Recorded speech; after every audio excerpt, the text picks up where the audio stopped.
แต่พระสูตรนี้เรียกว่าท่านสามเณรจุนทะแต่ความจริงท่านเป็นเพราะอะไรจะเรียกตามชื่อเดิมท่านได้ถือเอาบาตรและจีวรเข้าไปหาท่านพระนนท์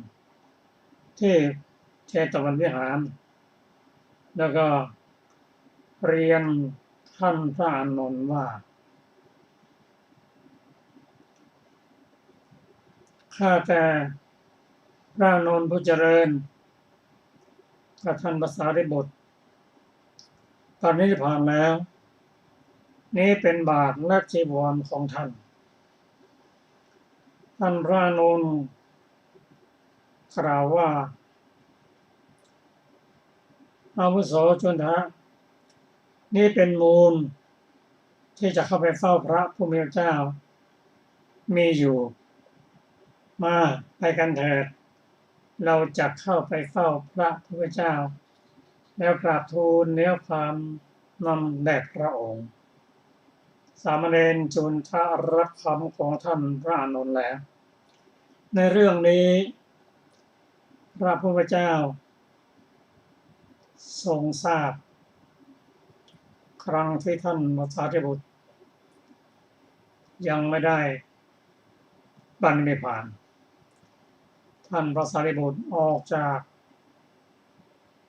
พระสมบัติแล้วมาตรวจดูว่าพระพุทธเจ้าและอัครสาวกทั้งสองผู้ใดจะเป็นปรินิพพานก่อนก็รู้ว่าอัครสาวกจะต้องนิพพานก่อนท่านคิดอย่างนี้แล้วนำมาตึกดูพิจารณาดูว่าท่านเหลือเวลานานเท่าไหร่เห็นว่าเหลือเวลาเพียง7 วันเท่านั้นก็จะต้องปรินิพพานพิจารณาได้ว่าท่าน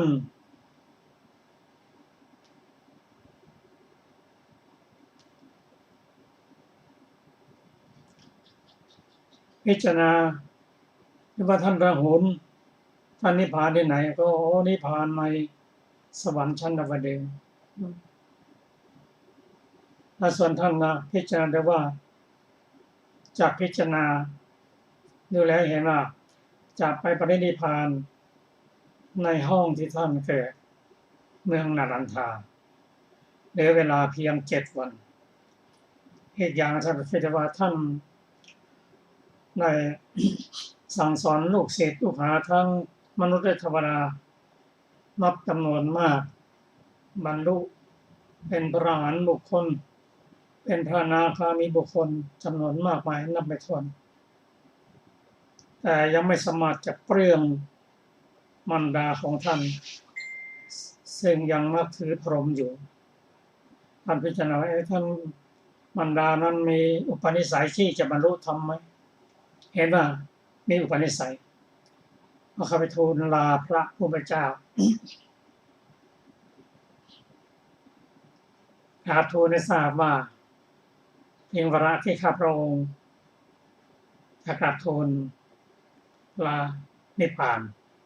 พระพุทธเจ้าตรัสว่าสารีบุตร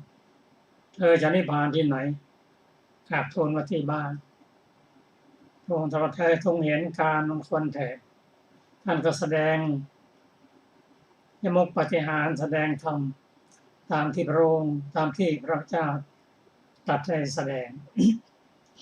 จากนั้นก็บอกน้องชายคือมหาจุนทะให้ไปบอกลูกศิษย์ลูกหา500 รูป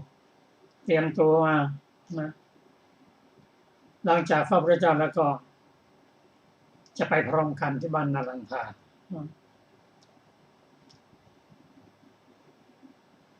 เมื่อเป็นฉะนั้นแล้ว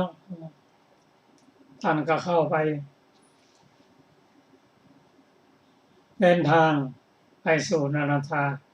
ตลอด7 วันนั้นก็แสดงธรรมให้ภิกษุให้ชาวบ้านได้ทราบกัน อันนี้เป็นเรื่องราวที่พระพุทธเจ้าทรงทราบแล้ว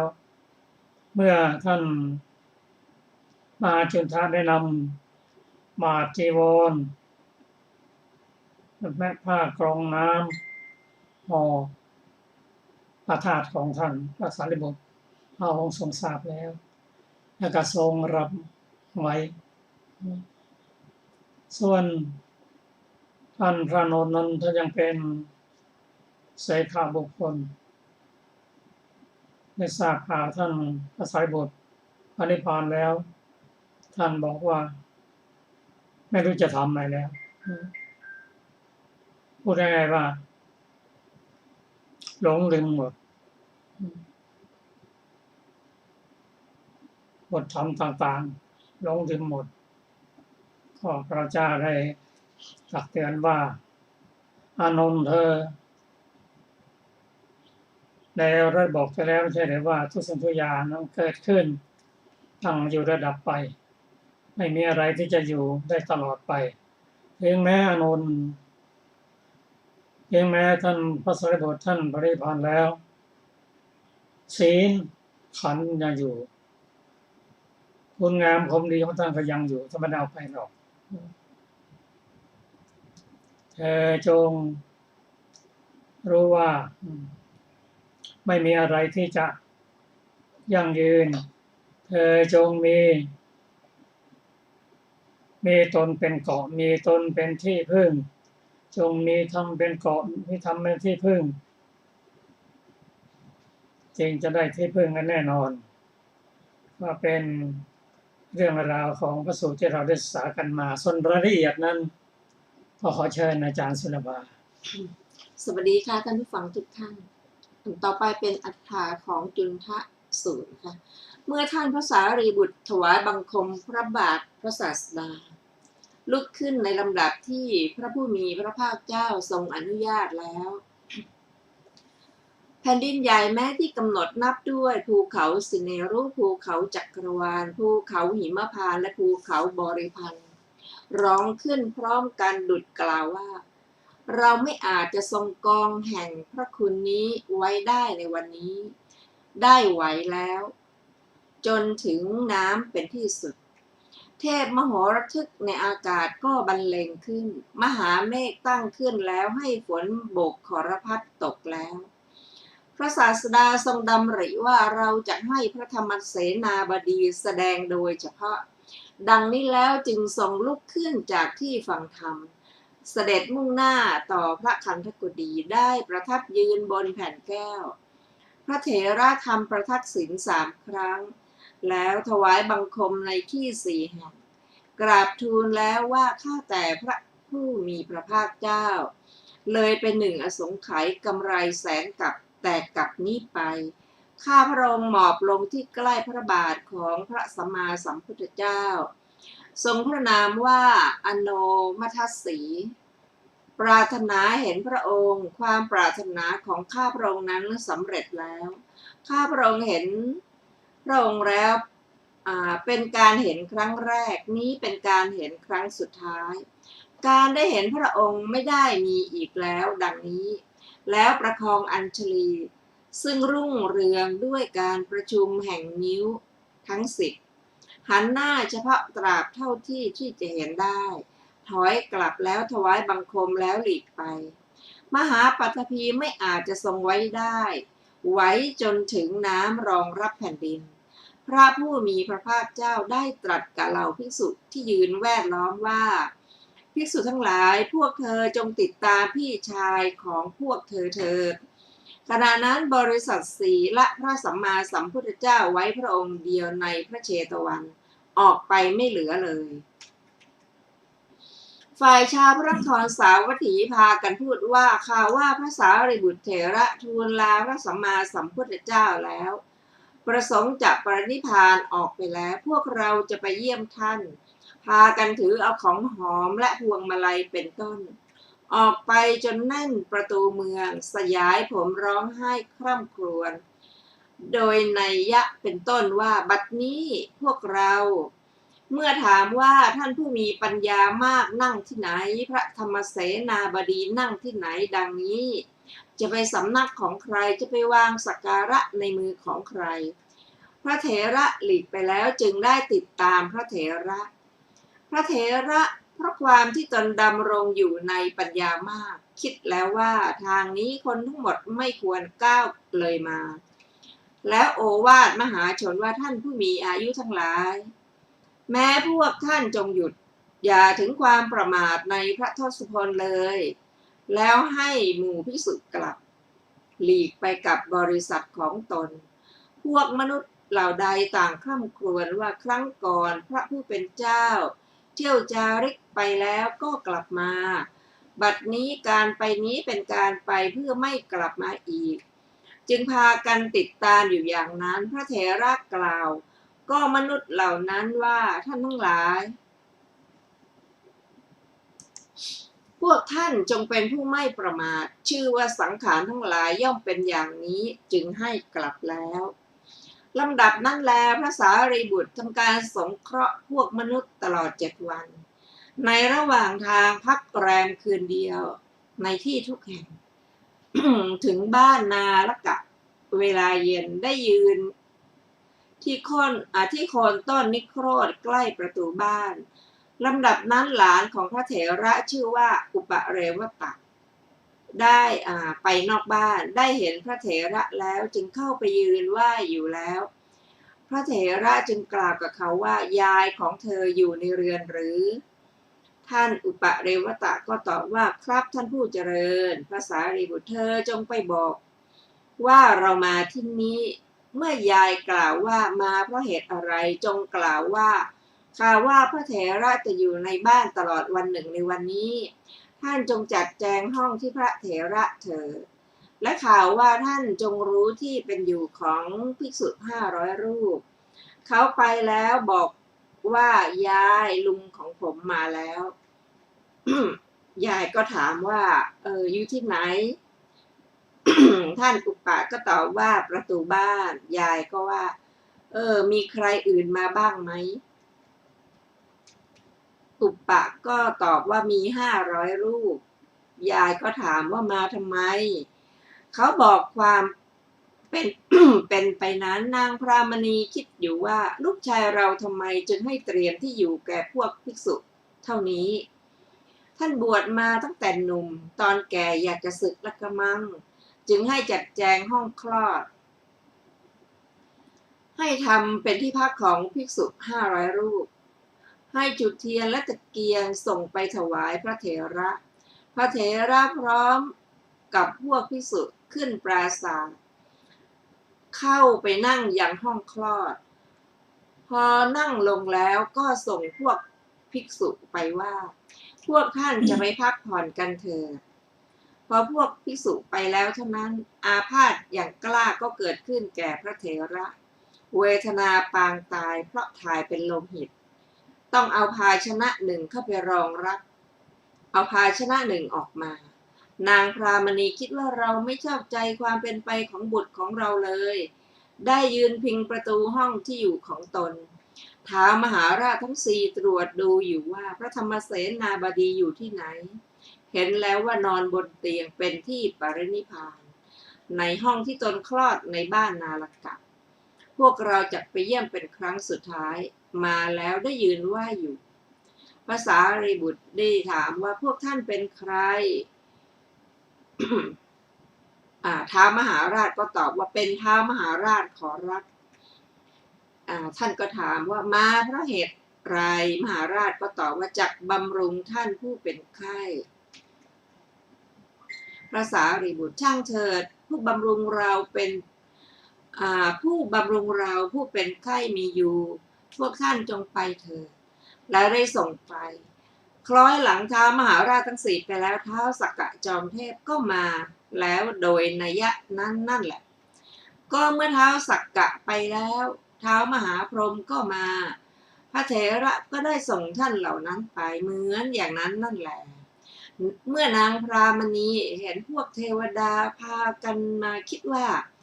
เทวดาเหล่านี้ไหว้บุตรของเราแล้วก็ไปเพราะเหตุอะไรหนอแล จึงไปยังประตูห้องพระเถระแล้วถามว่าพ่อจุนทะมีความเป็นไปอย่างไรพระจุนทะบอกความเป็นไปแล้วจึงเรียนพระเถระว่าท่านผู้เจริญมหาอุบาสิกามาพระเถระจึงถามว่าเพราะเหตุไรจึงมาในเวลาไม่เหมาะนางจึงกล่าวว่าพ่อแม่มาเพื่อเยี่ยมลูกแล้วจึงถามว่าพ่อพวกใครมาก่อนภาษารีบุตรก็ตอบว่าเท้ามหาราชทั้งสี่มหาอุบาสิกา แม่ก็นางพรามณีก็ถามเจ้าใหญ่กว่าเท้ามหาราชทั้งสี่หรือพ่อภาษารีบุตรก็ตอบว่าอุบาสิกาเท้ามหาราชทั้งสี่เหมือนเด็กวัดตั้งแต่พระศาสดาของพวกเราถือปฏิสนธิก็ถือพระขันรักษาแล้วมารดาพ่อคล้อยหลังเท้ามหาราชไปแล้วใครเล่าเท้าสักกะจอมเทพเจ้าใหญ่กว่าจอมเทพหรือพ่อภาษารีบุตรก็ตอบว่าอุบาสิกาเท้าสักกะก็เช่นเดียวกับสามเณรผู้ถือสิ่งของเวลาที่พระศาสดาของพวกเราเสด็จลงจากดาวดึงส์พิภพก็ได้ถือบาตรจีวรตามลงมามารดาพ่อหลังจากที่เท้าสักกะไปแล้วดูเหมือนสว่างไสวใครมาภาษารีบุตรก็ตอบว่าโอ้อุบาสิกานั่นคือมหาพรหมผู้เป็นพระเจ้าและศาสดาของโยมโอ้พ่อยังใหญ่กว่ามหาพรหมพระเจ้าของโยมหรือภาษารีบุตรก็ตอบว่าใช่อุบาสิกาเล่ากันมาว่าชื่อว่ามหาพรหมสี่เหล่านั้นวันที่พระศาสดาของพวกเราประสูติเอาข่ายทองรองรับพระมหาบุรุษขณะนั้นเมื่อนางพรามณีคิดว่าโอ้เพียงลูกของเรายังมีอานุภาพเท่านี้พระศาสดาซึ่งเป็นพระเจ้าของลูกเราจะมีอานุภาพขนาดไหนหนอพลันปีติห้าอย่างเกิดขึ้นแผ่ไปทั่วสรีระพระเถระคิดว่าปีติสมนัตเกิดขึ้นแล้วแก่มารดาบัดนี้เป็นเวลาสมควรแสดงธรรมจึงกล่าวว่ามหาอุบาสิกาท่านกำลังพระมารดาก็กล่าวว่าพ่อแม่กำลังคิดถึงเห็นว่าเพียงลูกเรายังมีคุณถึงเพียงนี้แล้วศาสดาของลูกนั้นจะขนาดไหนภาษารีบุตรก็ตอบว่ามหาอุบาสิกาในขณะที่พระศาสดาของอาตมาประสูติในขณะเสด็จออกผนวดในขณะตรัสรู้และในขณะประกาศธรรมจักรหมื่นโลกธาตุหวั่นไหวแล้วขึ้นชื่อว่าผู้ที่เสมอด้วยศีลสมาธิปัญญาวิมุตติและวิมุตติญาณทัศนะไม่มีแล้วก็แสดงพระธรรมเทศนาเกี่ยวกับพระคุณของพระพุทธเจ้าที่ขยายให้พิจารณาว่าแม้เพราะเหตุนี้พระผู้มีพระภาคเจ้าพระองค์นั้นดังนี้เป็นต้นเวลาจบธรรมเทศนาของลูกรักนางพรามณีดำรงอยู่ในพระโสดาปัตติผลแล้วจึงกล่าวกับลูกว่าพ่ออุปติสสะทำไมพ่อจึงทำอย่างนั้นพ่อไม่ได้ให้อมตะธรรมเห็นปานนี้แก่แม่ตลอดกาลเท่านี้พระเถระคิดว่าบัดนี้เราให้เท่านี้ก็ควรแก่มารดาแล้วค่าเลี้ยงดูสำหรับแม่พรามณีสารีจะควรด้วยเหตุเท่านี้จึงกล่าวว่ามหาอุบาสิกาท่านจงไปเถิดส่งนางพรามณีไปจึงกล่าวว่าจุนทะเวลาเท่าไรจุนทะก็ตอบว่าจวนสว่างแล้วขอรับภาษาลีบุตรเธอจงประชุมภิกษุสงฆ์จุนทะก็ตอบว่าภิกษุสงฆ์ประชุมกันแล้วขอรับภาษาลีบุตรเธอจงประคองเราให้นั่งจุนทะพระจุนทะประคองให้นั่งแล้วพระเถระจึงเรียกภิกษุทั้งหลายมาว่าอาวุโสเมื่อพวกท่านทั้งหลายเที่ยวไปกับผมตลอด44ปีกรรมใดของผมที่เป็นไปในทางกายก็ดีทางวาจาก็ดีซึ่งพวกท่านไม่ชอบใจขอให้พวกท่านจงอดโทษแก่ผมด้วยภิกษุข้าแต่ท่านผู้เจริญขึ้นชื่อว่าสิ่งที่ไม่น่าพอใจย่อมไม่มีแก่พวกข้าพเจ้าผู้ไม่ละท่านเที่ยวไปดุจเงาของท่านตลอดกาลเท่านี้แต่ว่าขอท่านจงอดโทษให้แก่พวกข้าพเจ้าเถิดลำดับนั้นพระเถระดึงมหาจีวรมาปิดหน้านอนโดยข้างขวาเข้าสมาบัติ9ตามลำดับสมาบัติ ทั้งโดยอนุโลมและปฏิโลมเหมือนพระศาสดาแต่ว่าเข้าต้นเข้าตั้งแต่ปฐมฌานจนถึงจตุตถฌานออกจากจตุตถฌานนั้นแล้วให้มหาปัทภีสั่นสะเทือนในทันใดนั่นเองปรินิพพานแล้วด้วยอนุปาทิเสสนิพพานธาตุอุบาสิกาคิดว่าลูกของเราไม่กล่าวอะไรเลยหรือหนอลุกขึ้นนวดหลังเท้ารู้ว่าปรินิพพานแล้วเปล่งเสียงดังหมอบที่เท้ากล่าวว่าพ่อพวกเราไม่รู้คุณของพ่อก่อนแต่นี้ก็บัดนี้แม่ไม่ได้เพื่อนิมนต์ภิกษุร้อยหลายพันหลายแสนตั้งต้นแต่พ่อให้นั่งฉันในนิเวศนี้ไม่ได้เพื่อให้นุ่งห่มด้วยจีวรได้เพื่อให้สร้างวิหารเป็นพันดังนี้คร่ำครวญอยู่แล้วจนถึงอรุณขึ้น เมื่ออรุณพอขึ้นเท่านั้นนางก็ให้เรียกช่างทองมาให้เปิดห้องเก็บทองให้ช่างด้วยตาช่างใหญ่ส่งไปด้วยกล่าวว่าพ่อทั้งหลายจงทำเรือนยอด500เรือนต้อนรับแขก500ฝ่ายเท้าสักกะเทวราชตรัสเรียกวิสุกรรมเทพบุตรมาตรัสว่าพ่อพระธรรมเสนาบดีปรินิพพานแล้วพ่อจงเนรมิตเรือนยอด500เรือนต้อนรับแขก500เรือนที่มหาอุบาสิกาให้สร้างแล้วรวมกับที่พระวิษณุกรรมเนรมิตเข้าด้วยกันเป็น 2,000 ด้วยประการฉนี้ลำดับนั้นคนทั้งหลายจึงให้สร้างมหามณฑปล้วนของสาระวางเรือนยอดใหญ่ไว้ท่ามกลางมณฑป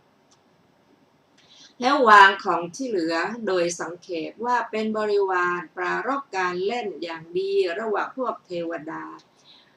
ได้มีเหล่ามนุษย์ระหว่างเหล่ามนุษย์ได้มีพวกเทวดาอุปถายิกาของพระเถระคนหนึ่งชื่อเรวดีคิดว่าเราจะบูชาพระเถระ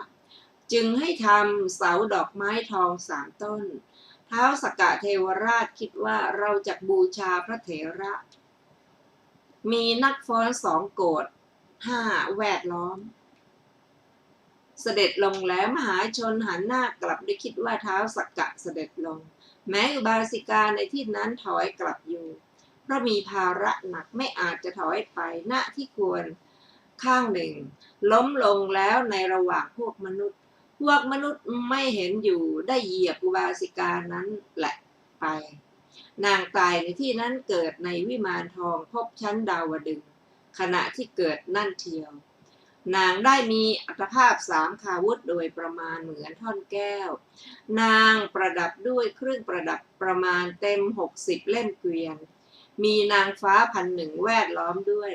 นางฟ้าทั้งหลายจึงวางกระจกสำหรับกายทั้งหมดอันเป็นทิพย์ไว้ข้างหน้านางเห็นสิริสมบัติของตนคิดอยู่ว่าเราทำกรรมอะไรเนาะด้วยสมบัติอันมากได้เห็นแล้วว่าเราได้ทำการบูชาพระเถระด้วยเสาดอกไม้ทอง3 ต้นในที่ปรินิพพานของพระสารีบุตรเถระมหาชนเหยียบเราแล้วแต่นั้นเราได้ตายในที่นั้นแล้วเกิดในที่นี้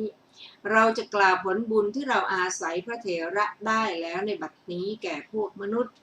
จึงลงมาพร้อมทั้งวิมานทีเดียวมหาชนเห็นแต่ไกลแลดูสำคัญอยู่ว่า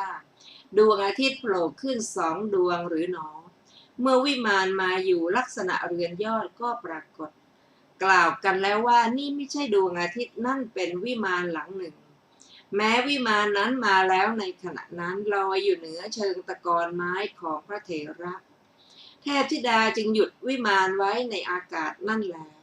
แล้วลงมาสู่แผ่นดินมหาชนถามแล้วว่าผู้เป็นเจ้าท่านเป็นใครเราชื่อนางเรวดีบูชาพระเถระด้วยเสาประดับด้วยดอกไม้ทอง3 ต้นถูกพวกมนุษย์เหยียบแล้วตายไปเกิดในดาวดึงส์พิภพเชิญท่านทั้งหลายดูสิริสมบัติของเราบัดนี้ถึงพวกท่านก็จงให้ทานทำบุญเถิดครั้นนางกล่าวสรรเสริญการทำกุศลแล้วประทักษิณเชิงตะกอนพระเถระแล้วได้ไปเทวสถานของตนนั่นเทียวฝ่ายมหาชนเล่นอย่างเรียบร้อยอยู่7 วัน แล้วได้ทำเชิงตะกอนด้วยของหอมทั้งปวงเชิงตะกอนประกอบด้วยแก้ว99ชนิดคนทั้งหลายจึงยกสรีระของพระเถระขึ้นเชิงตะกอนแล้วเผาด้วยกำหญ้าแฝกการฟังธรรมย่อมเป็นไปตลอดราตรีทั้งหมดในป่าช้าพระอนุรุตเถระจึงเอาน้ำหอมทุกชนิดดับเชิงตะกอนพระเถระพระจุลเถระใส่ธาตุลงในผ้ากรองน้ำแล้วคิดว่าบัดนี้เราไม่อาจจะเก็บไว้ที่นี้ได้จะกราบทูลว่าพระสารีบุตรผู้เป็นธรรมเสนาบดีพี่ชายของเราปรินิพพานแล้วแด่พระสัมมาสัมพุทธเจ้าได้ถือเอาผ้ากรองน้ำที่ห่อธาตุและบาทจีวรพระเถระไปเมืองสาวัตถีและพักไม่เกิน2 คืนในที่หนึ่งถึงเมืองสาวัตถีด้วยการอยู่ที่ละคืนหนึ่งในที่ทั้งปวงนั่นเทียวเพื่อแสดงเนื้อความนี้พระผู้มีพระภาคเจ้าจึงตรัสคำเป็นต้นว่าครั้งนั้นแลสามเณรจุนทะบรรดาบทเหล่านั้นบทว่าเยนายัสมาท่านพระอานนท์โดยทิศใดความว่าท่านได้เข้าไปหาโดยทิศที่ท่านพระอานนท์ผู้เป็นขุนคลังแห่งธรรมอุปัชฌาย์ของตนอยู่ถามว่าก็เพราะเหตุไรพระจุนทะนั้นจึงไม่ตรงไปสำนักพระศาสดาแต่ไปสำนักพระเถระเล่าตอบว่าเพราะความเคารพในพระศาสดาและพระเถระได้ยินว่าพระจุนทเถระนั้นได้อาบน้ำที่สระโบกขรณีในพระเจตวันมหาวิหารขึ้นแล้วนุ่งห่มอย่างดีมีความคิดว่าขึ้นชื่อว่าพระพุทธเจ้าทั้งหลายหนักเหมือนฉัตรหินใหญ่และเหมือนงูแผ่พังพานราชสีห์เสือและช้างตกมันเป็นต้นเข้าใกล้ได้ยากเราไม่อาจจะตรงไปยังสำนักพระศาสดาทีเดียวควรไปสำนักของใครหนอลำดับนั้นจึงคิดว่าอุปัชฌาย์ของเราผู้เป็นขุนคลังแห่งพระธรรมเป็นสหายผู้ประเสริฐของพระเถระผู้พี่ชายเราจะไปสำนักของท่านพาไปกราบทูลพระศาสดาจึงได้เข้าไปหาเพราะความเคารพในพระศาสดาและพระเถระบทว่านี้บาทจีวรของท่านความว่าพระเถระกราบทูลแต่ละอย่างดังนี้ว่านี้บาทสำหรับใช้สอยของท่านนี้ผ้ากรองน้ำห่อธาตุของท่านแต่ในบาลีท่านกล่าวเพียงเท่านี้ว่านี้บาทจีวรของท่านคำว่าถ้อยคำมันดั้งเดิมคือถ้อยคำที่เป็นต้นทุนมูละท่านเรียกว่าต้นทุนดุจที่ท่านกล่าวไว้ว่าผู้มีปัญญาพิจารณาแล้วย่อมตั้งตนได้ด้วยต้นทุนแม้น้อยเหมือนคนก่อไฟน้อยฉะนั้นบทว่าเพื่อเฝ้าพระผู้มีพระภาคเจ้าความว่าเพื่อต้องการเฝ้าพระผู้มีพระภาคเจ้าถามว่าก็พระจุนทะนี้ไม่เคยเห็นพระผู้มีพระภาคเจ้าหรือตอบว่าไม่เคยเห็นหาไม่ได้โดยว่าท่านผู้นี้ย่อมไปที่บำรุงนั่นเทียววันละ18 ครั้งคือกลางวัน9 ครั้งกลางคืน9 ครั้งแต่ท่านประสงค์จะไปวันละ100 ครั้ง1,000 ครั้งก็ไปหาไม่ได้เพราะไม่มีเหตุด้วยประการชนี้จึงยกปัญหาหนึ่งเป็นเหตุแล้วไปวันนั้นท่านประสงค์จะไปด้วยถ้อยคำซึ่งเป็นมูลเดิมจึงกราบทูลอย่างนั้นว่านี้บาทจีวรของท่านฝ่ายพระเถระก็กราบทูลชี้แจงเฉพาะอย่างทีเดียวว่านี้บาทจีวรของท่านและนี้ผ้ากรองน้ำห่อธาตุของท่านพระศาสดาทรงเหยียดพระหัตถ์รับเอาผ้ากรองน้ำห่อธาตุวางไว้บนฝ่าพระหัตถ์ตรัสเรียกภิกษุทั้งหลายมาว่าภิกษุทั้งหลายภิกษุนั้นใดวันก่อนทำปาฏิหาริย์หลายร้อยอย่างขออนุญาตปรินิพพานบัดนี้ท่าทั้งหลายเปรียบด้วยสีสังเหล่านี้ของเธอปรากฏอยู่ภิกษุทั้งหลายภิกษุนี้บำเพ็ญบารมีมา1 อสงไขยกำไรแสนกับให้ธรรมจักรทำเราให้เป็นไปแล้วเธอเป็นผู้สอนองค์ที่2ที่เราได้เฉพาะเป็นผู้ให้สาวกสันนิบาตครบภิกษุนี้เว้นเราเสียหาผู้เสมอด้วยปัญญาในหมื่นจักรวาลไม่ได้ เธอมีปัญญามากมีปัญญาหนาแน่นมีปัญญากล่าวให้บันเทิงได้มีปัญญาแล่นไปเร็วมีปัญญากล้ามีปัญญาในการแทงตลอดเธอมีความปรารถนาน้อยสันโดษสงัดไม่คลุกคลีปรารภความเพียรเป็นผู้ตักเตือนติเตียนความชั่วเธอผู้มหาสมบัติที่ได้แล้วโดยเฉพาะบวชแล้ว500 ชาติมีความอดทนเสมอด้วยแผ่นดินในศาสนาของเราเช่นกับโคอุสภะที่มีเขาขาดมีจิตอ่อนโยนมีเช่นบุตรคนจานทานภิกษุทั้งหลายพวกเธอจงดูธาตุของผู้มีปัญญามากมีปัญญาหนาแน่นมีปัญญากว้างมีปัญญาแล่นไปเร็ว